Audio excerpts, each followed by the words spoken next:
নাহিদ রানা একাই ধ্বংস করে দিলেন জিম্বাবুয়ের ব্যাটিং লাইন আপ। টেস্ট ক্রিকেটে ইনিংস ব্যবধানে হারার পর যেন খুব জেরে দিলেন ওডিআই ক্রিকেটে। নাহিদ রানার স্পেলে 10 ওভারে 6 উইকেট একাই তুলে নিলেন, তিনিই ধ্বংস করে দিলেন জিম্বাবুয়ের ব্যাটিং লাইন আপ।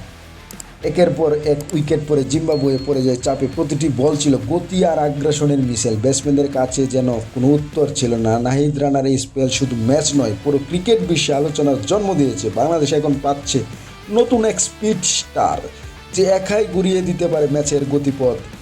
এই নিয়ে 3বারের মতো সে 5টি উইকেট তুলে নিলেন খুব অল্প দিনের মধ্যে। বাংলাদেশ এখন আর আগের দিন নেই যে স্পিনার দিয়েই প্রতিপক্ষকে ঘায়েল করবে। বাংলাদেশে একটা স্পিড স্টারের অভাব নেই।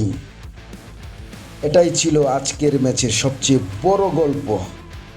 নাহিদ রানার আগুন জরা স্পেলে ধ্বংস জিম্বাবুয়ের ব্যাটিং লাইন আপ।